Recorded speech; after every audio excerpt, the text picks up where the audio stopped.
Welcome back to Energized, a podcast brought to you by GZERO Media's Blue Circle Studio and presented by Enbridge. I'm JJ Ramberg.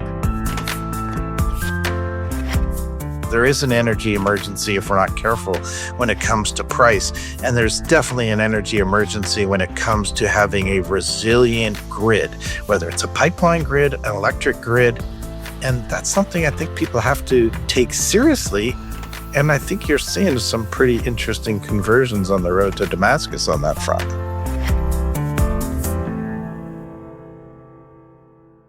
It's been almost 6 months since our last episode of this podcast, and a lot has happened in that time. Since President Donald Trump returned to office in January, there have been major shifts in energy policy. Trade tensions are shaking up oil and gas exports, and the rise of AI is putting new pressure on the power grid. These changes, along with others happening around the world, are reshaping markets, investments, and innovation in big ways. Meanwhile, the growing push for clean energy is facing both new hurdles and opportunities as governments balance economic pressures with climate commitments. Today, I'm sitting down with Enbridge CEO Greg Ebel, along with Arjun Murti.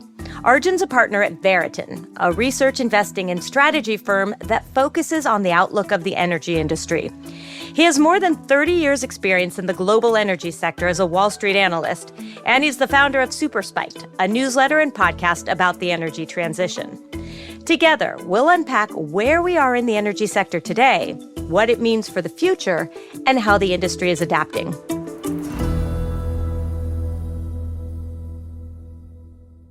So a lot has happened in the world since we last released an episode of this podcast. Arjun, I want to start with you. What kind of changes have you seen in the conversation around energy in the last 6 months or so? You know, JJ, it's really a culmination of sort of the last 3 or 4 years where one of the reasons I started my podcast and blog called Superspiked was a reaction to what I thought was too much focus on only one part of energy, which was dealing with climate and carbon emissions. And it's an important area. But this whole hierarchy of needs, I think, had gotten turned on its head where people were focused on the CO2 and forgetting why we use energy in the first place, which is to really fuel our economies and energy access for all. And that overcorrection to only caring about carbon emissions and climate, it was already on track to dissipate.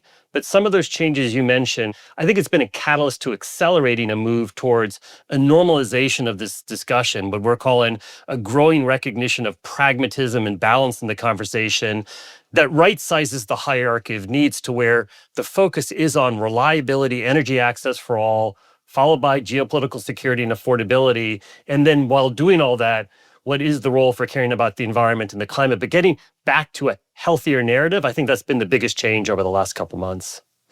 It's interesting. I've read that you said the age of the energy transition is over. What do you mean by that?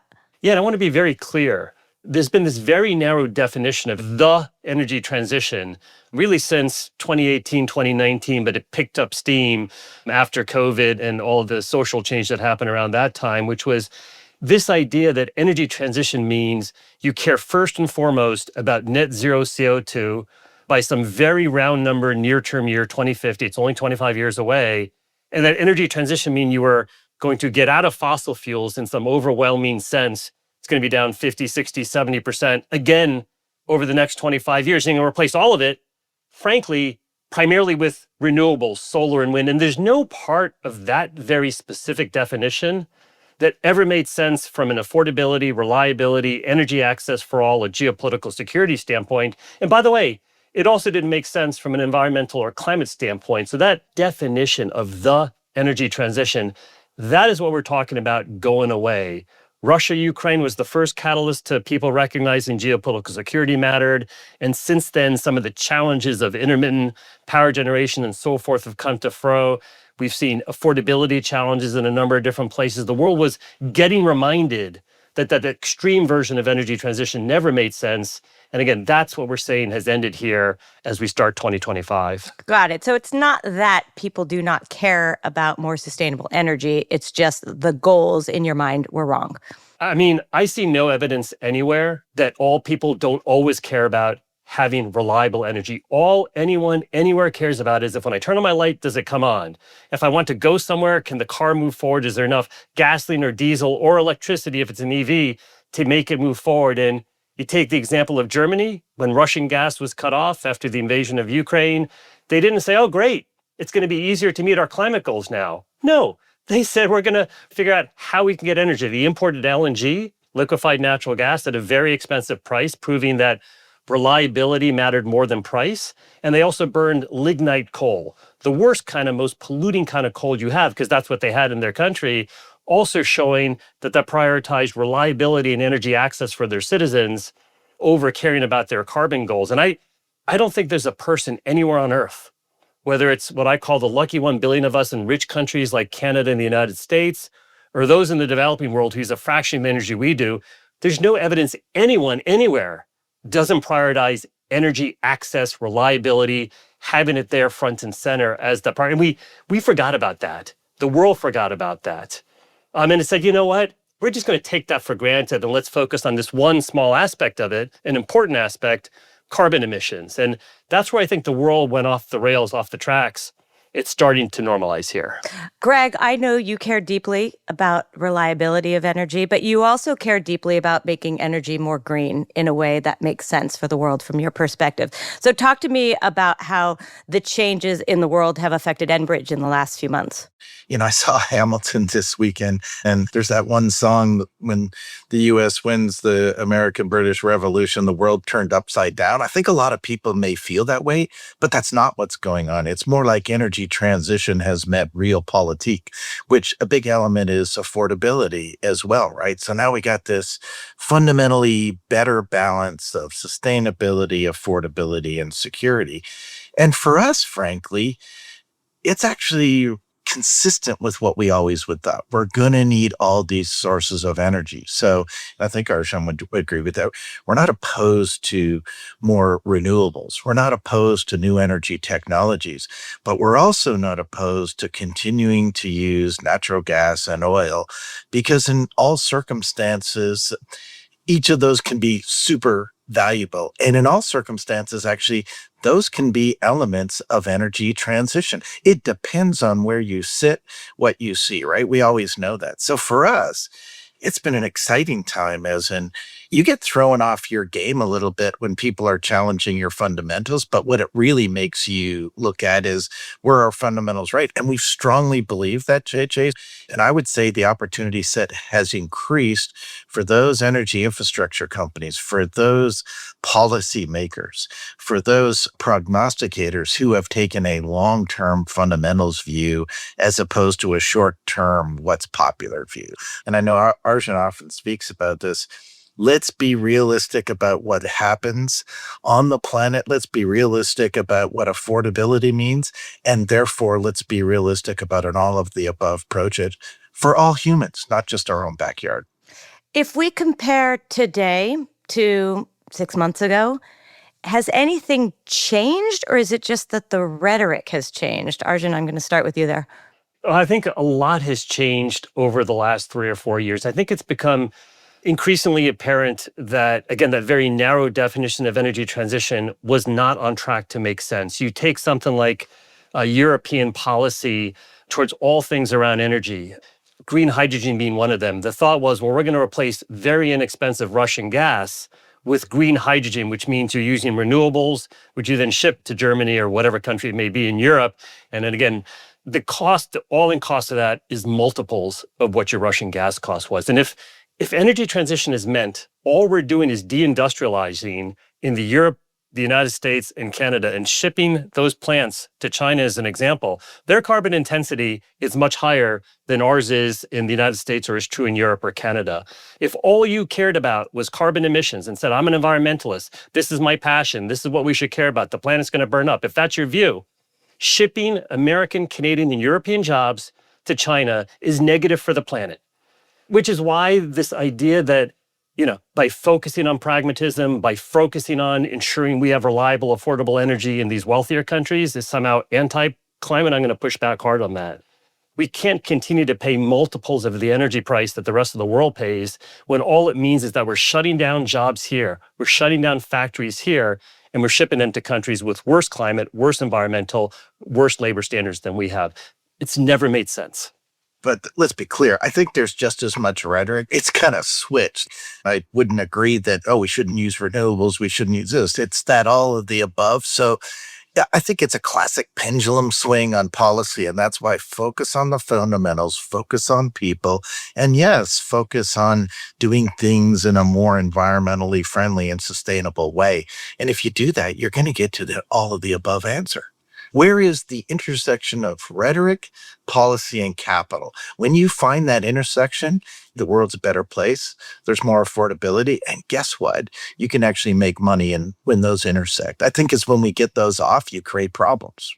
JJ, Greg's raising some great points that I should make sure I'm clear. Given how strongly I felt about how off track we were about, quote, the energy transition, I'm not suggesting that the polar opposite is the direction to head in. And when I say all of the above, and I think Greg articulated it very well, all of the above is not code word for we just want to go back to doing things the way we used to do them and that we only support oil, gas, and perhaps coal, depending on the country. That's not what all of the above means. All of the above to me means all technologies should compete on how reliable are they. So we know there's certain places where solar plus batteries make a ton of sense. I think of India as an example, where they don't have a lot of natural gas domestically, they don't have a lot of crude oil. For them, solar is a geopolitically secure resource. We can debate where the panels come from, but once it's installed, significant geopolitical security. But we also know they're probably not going to power all of their economic growth from that. What is the role of LNG to a country like India? It is more expensive. The US shale gas has been very inexpensive and it's displaced coal. In India, importing LNG is going to be more expensive. So in that type of country, I think there's going to be a bigger role for solar and perhaps nuclear and other technologies to play. So all of the above to me means you're trying to compete on the totality of these metrics, how reliable it is, what does affordability mean to your country or region or locale, how does geopolitical security factor in, how do capital flows factor in, and then along these same lines, what is its impact on emissions and such things? So it is about the full spectrum of what we care about here.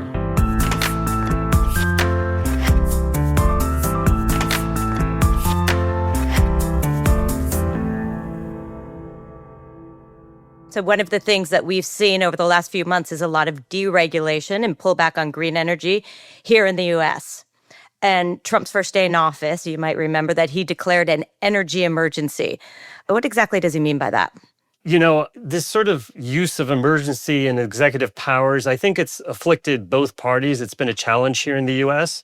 One of the things I find most kind of frustrating or frankly bizarre is that energy sources have somehow become partisan. It makes no sense that oil and gas are kind of a, quote, Republican thing, and solar and wind and renewables are a, quote, Democrat thing. It really is completely illogical. And so when President Trump, for example, talks about energy dominance, I think there's a lot of good in that in terms of we should want to produce as much oil and natural gas and LNG exports as we can. To me, it's a mystery why it would not include all the new stuff as well. I mean, we have leading capital markets here in the US. We have leading Silicon Valley technologists. We have a lot of great things to, I think, lean into. And I would hope we can figure out ways where we also dominate on the new stuff.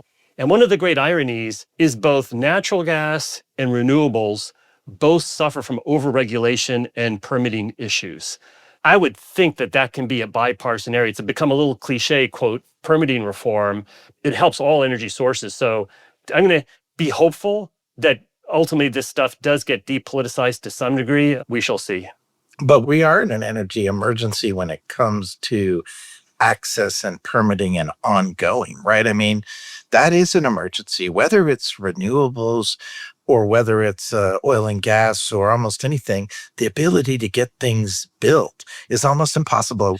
Today, it takes you in the best jurisdiction in the United States, call it 36, 39 months to get an interconnect. So just so people listen, that means we can build a power plant of whatever kind, whether it's solar or wind, but to actually connect so that those electrons can come from that production to my house or business, In the best jurisdiction, it's 39 months. In the worst jurisdiction, it's 70, 72 months. That's 6 years, right? That's a long time to wait for the lights to go on. And throw in data centers and AI and all this stuff.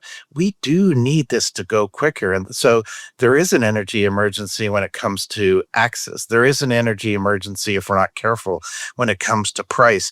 And there's definitely an energy emergency when it comes to having a resilient grid, whether it's a pipeline grid, an electric grid. And that's something I think people have to take seriously. And I think you're seeing some pretty interesting conversions on the road to Damascus on that front. Arjun, is there a real possibility? I mean, we mentioned data centers, which are just going to increase our need here in North America and around the world. But is there a real possibility of overloading our grids? I think it's a real risk. If I take comfort from anything right now, it is the emergence of the big technology companies, all the household names that we all are familiar with, of entering this energy discussion. Because otherwise, it's historically been, even though energy has, in the United States and Canada, hundreds, if not thousands of smaller players along the way, it's usually the largest companies that get most of the attention, for good or for bad, as the case may be. And then the political discussion often becomes, what is the impact from these largest energy companies against a consumer base that is very dispersed, right? It's individual people driving their cars, it's individual people putting in their electricity and so forth. I think the fact that you've now got this more concentrated user of energy that historically, frankly, was like everybody else.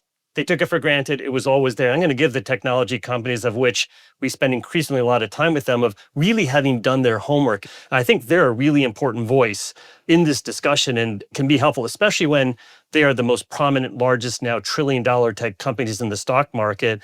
It gives me optimism that what is the risk of not having enough electricity and facing the risk of brownouts, the risk is still very real and very there. But you're seeing this getting broad-based attention. And we know in energy, once it becomes a front page issue, typically the capital will follow. This is when you start getting the supply response that is needed. And it's going to take some time. These things are measured in years. But again, I come out an optimist that having big tech involved in discussion is going to improve this discussion going forward. Well, in the full circle, we have Mag 7 customers now, JJ. That's not somebody I would usually talk to in the past, right? So think of the Googles and Amazons. They have gone from, we need 100% renewable to build a facility, to, we want to do renewable, but we need reliability. So we'd like to do some gas. Can you provide both? So now customers, which is always the driver of great change at business, is that they are asking for a more pragmatic approach to this as well. And, politicians hear that, regular consumers hear that, local permitting folks hear that.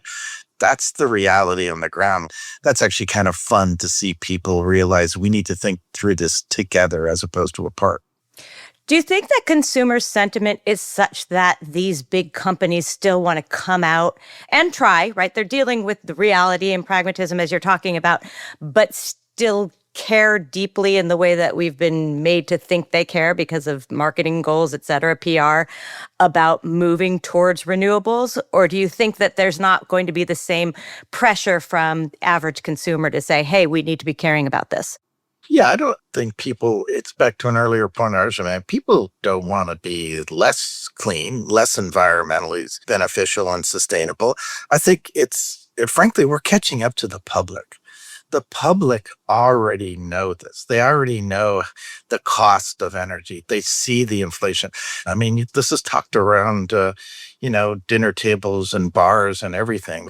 But no one's going to leave their social license to be able to get this right. I mean, all these things I think actually are consistent with, if you want to build, you better do it the right way. We all want cleaner water, cleaner air, all that kind of stuff, but we also want to be able to afford it. It's a trade-off. People know that. But presumably there are things that governments can do to encourage one thing or another, right? Yeah, they do it all the time. I mean, whether it's nationalization or incentives, for sure, but ultimately the fundamentals. You can run, you can hide, but eventually whatever subsidy or permitting, if it doesn't meet the entire element of or balance the security, affordability, and sustainability, then it collapses on itself.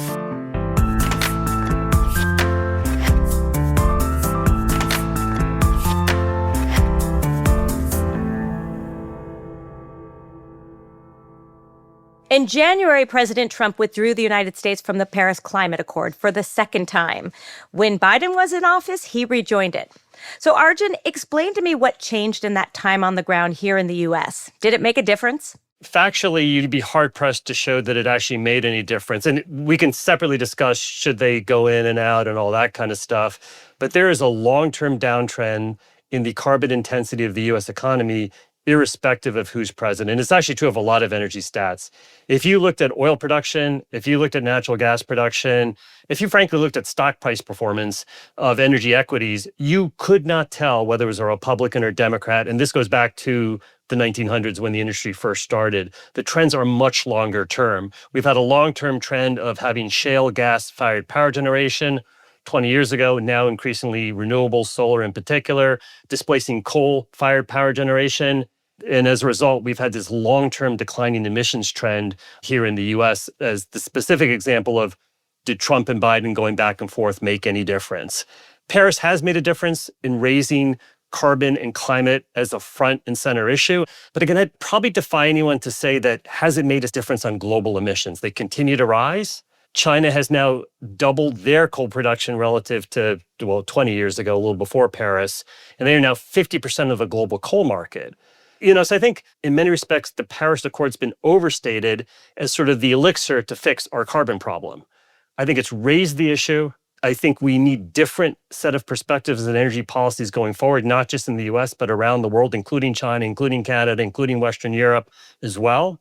And so whether the US is in or out of it, my personal view is that Paris was going to be less relevant going forward. So in that respects, I think pulling out, it sort of is what it is. I'm in favor of generally having countries work together and talk with each other, but there are different ways you can do that outside of the COP process for sure. Yeah, policy in action. It's interesting. If you look at our northern neighbors in Canada, as you know, where we're located, it's interesting for a country like Canada, with a minuscule element of global emissions being so focused on that, when it has a natural gas resource that's incredible. That's an interesting one, right? So I think the issue is, Paris Climate Accord, fine from policy. What's the action? What actually happens on the ground? I think the numbers are pretty clear. If Canada had spent more time on LNG, it probably could have had a bigger impact on the global emissions, even if its own emissions had gone up, which of course blows people's minds up when you think through that. But I think that's the realistic approach we have. Are we trying to solve a local problem that's a global problem? Or are we trying to solve a global problem, which may mean we have to act actually differently locally? And they actually may look like contradiction in the near term. That's the reality of the discussion, which I think is great that Paris Climate Accord, in or out, actually brings to bear. Which also makes me wonder, Greg, how much of an impact does U.S. and Canada-specific energy policy really have on the rest of the world? Well, big. I guess it depends on what your definition of policy was. If tomorrow Canadian and U.S. policy was to eliminate fossil fuels overnight, I think that would be extremely detrimental to the rest of the world when so many billions are, using coal or dung or whatever the case may be, right? And we might, somebody in Canada and the United States might feel great about it, but I don't think you'd feel good down the road when you realize a source that we actually need to keep progress going, both economic and sustainability, you cut off. So it does matter. I mean, the continent here is just so set up to be an amazing energy source, both domestically and abroad, that policy matters in North America, and hence the need to try to get some symmetry between the three countries that make up North America. JJ, I want to accentuate these points because Greg has hit the nail on the head in terms of kind of what I have always found sort of most upsetting or wish could change most about the COP process and how it's often interpreted in the United States and Canada. Canada is such a great example where there's only, 40 or 45 million people. And this fact that the oil and gas production in Canada and the emissions from there are treated the same as Canada's local demand for gasoline and petroleum products.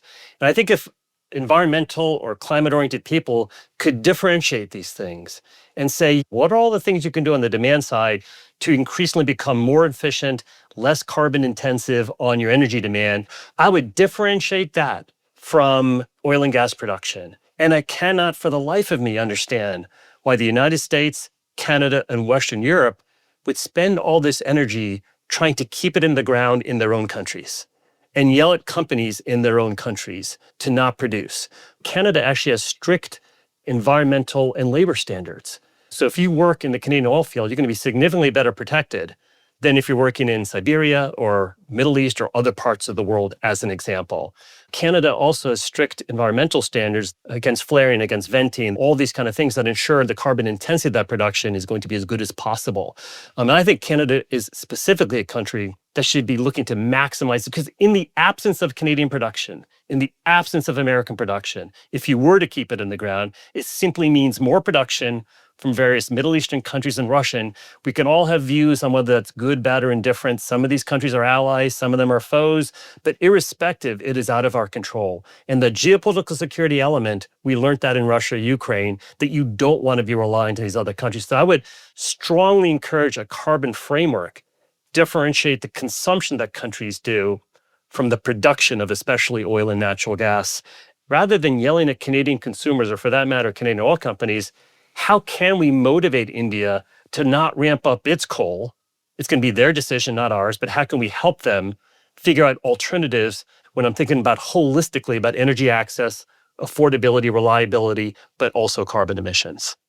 What about the idea that both Canada and the US should be leaders, right? People are looking to us to follow our example. I would never equate keep it in the ground with being a leader. That's being a laggard. That's saying we only care about one attribute, this perception of, but it doesn't help CO2. Because if you keep it in the ground in the US and Canada, it is going to be produced elsewhere. Global demand is global demand. And that's especially true of Canada. Their demand is not a driver of global oil demand. You have 7 billion people on the rest of Earth that are using a fraction of the energy that we do in the US, that Canada does, that Japan does, that Western Europe does. And as they ramp up, that is going to be the driver of energy demand going forward. So when we talk about being a leader, I would strongly believe that the US and Canada should be leaders on all forms of energy. Both countries are leaders on oil. Only the US is a leader on gas. I'd like to see Canada catch up on LNG. And I think both countries should lean into the other areas of strength. There are likely critical minerals and mining and rare earths that are more relevant to Canada. I think that can be an important contribution to being a leader. In the US, it's some of that same stuff. Silicon Valley is unquestionably the technology hub of the world. How do we lean into that when we think about ramping up new technologies? I would like to see more rhetoric from people that are currently in power, say in the US, this is the Trump administration, to talk about the new energy side. But again, fossil fuel, keep it in the ground, is the opposite of leadership. Well, and it's how you do it too, right? So I can give a good example. There's one LNG facility being built on the west coast of Canada that we're happen to be involved with. They're going to use electricity to produce the LNG, which is all hydro. And so you're going to have a hydro-based LNG facility, and then it's going to go and replace coal in other parts of the world. That is leadership. That's the way in which we should figure out how to do things.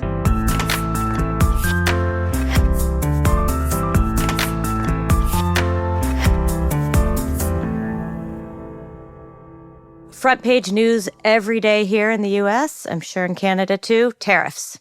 And so, Greg, talk to me about that. The US imports about $85 billion worth of energy resources from Canada each year. How do you see this tension impacting the energy sector? Well, the first thing I do is take a big inhale in and breathe out. Trade is one of those things that takes a very long time to set up. So, yeah, there's a lot of unpleasantries between, I would say, the three countries that make up USMCA, and so Mexico, Canada, and the United States.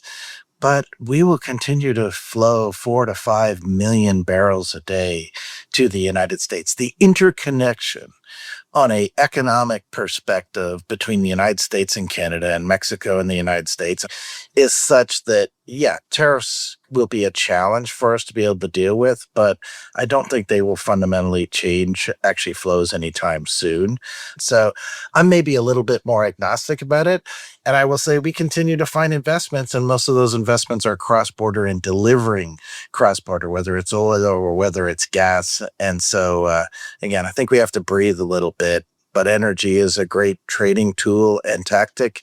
This is not something new that countries have done that, right?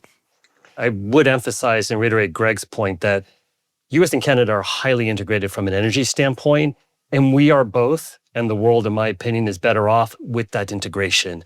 As a lifelong Wall Streeter, we are all instinctively free traders.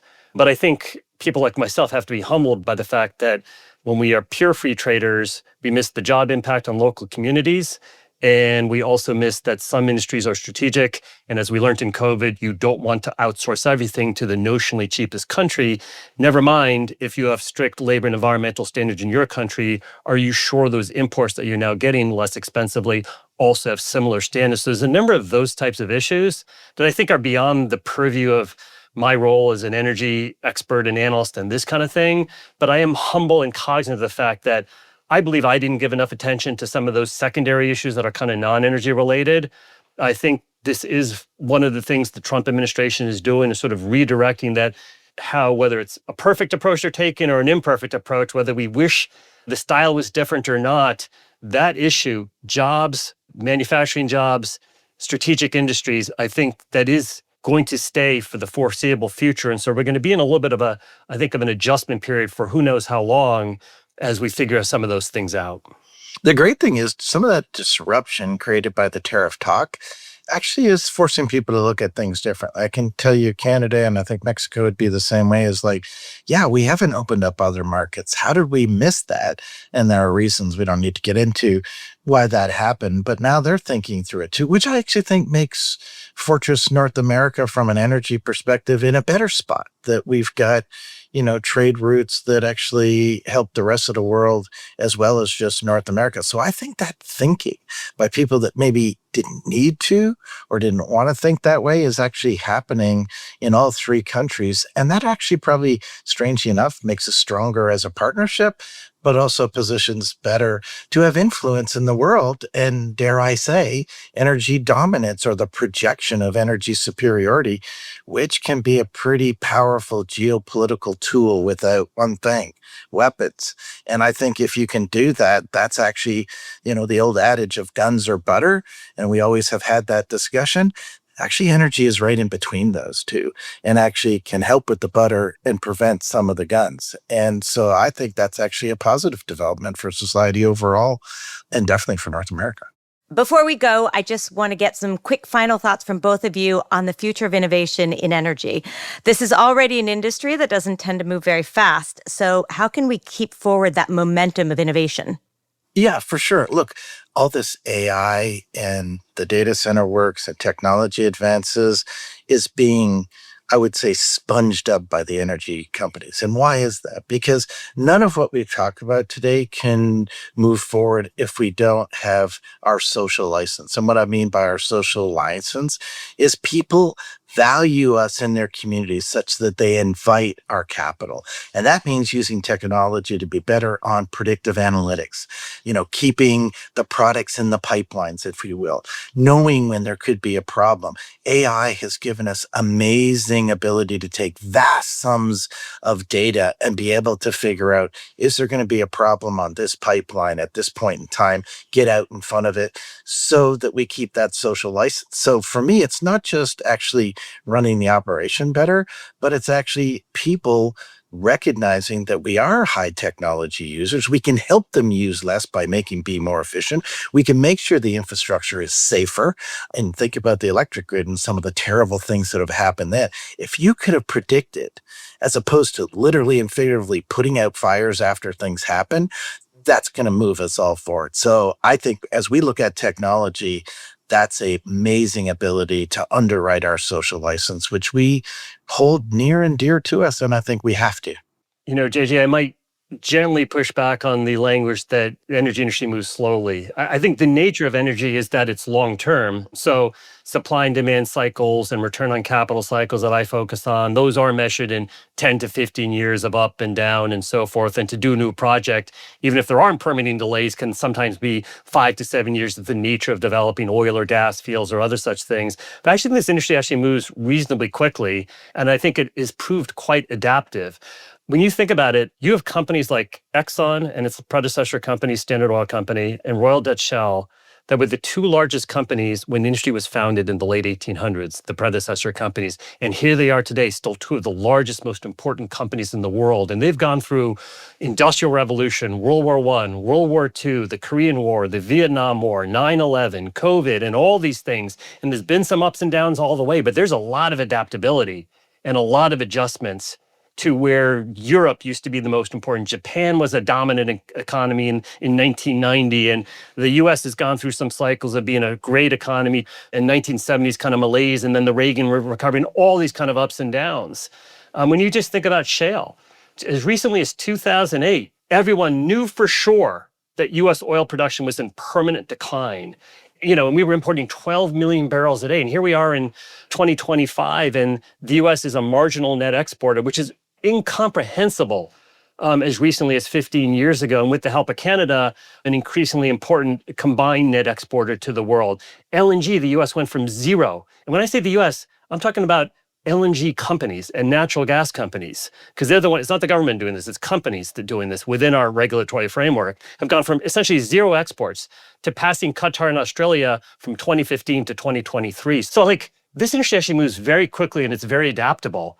It has some of the smartest people that you have in the world. For all the credit tech gets, you really have some really impressive engineers in the oil business because they have to do physical things. This is actually real infrastructure that this industry continues to figure out, of turning stuff that we thought was hard into turning stuff that now, again, we all take for granted, that I'm hoping that this awakening that's happening, perhaps thanks to the tech companies, who knows, that people are starting to become more appreciative of how and where their energy comes from. And whether they appreciate it or not, it actually is a really amazing industry that, while, again, the nature of projects are multi-year in nature, I'm going to say it's proven to be very adaptable and actually quite fast-moving. I think our problem is we're made up of engineers and accountants, JJ. So, you put those people in a room, it doesn't exactly have a rave breakout, right? As opposed to the tech folks. But we're getting it done. We are getting it done, and we will continue to do so. Greg and Arjun, thank you so much for taking the time. I really enjoyed this conversation and appreciate you guys taking the time to do it. It was great to be on. Thank you so much, JJ, Greg. I really appreciate it. Likewise. Take care. That was Arjun Murti from Veriten and Greg Ebel, the CEO of Enbridge. Thank you all so much for joining us. I'm JJ Ramberg. To hear more episodes from this series, subscribe to Energized, the Future of Energy, wherever you get your podcasts, or visit gzeromedia.com/energized. Energized, the Future of Energy, is produced by GZERO's Blue Circle Studios for Enbridge. To learn more about partnership opportunities with GZERO, head to gzeromedia.com/advertise.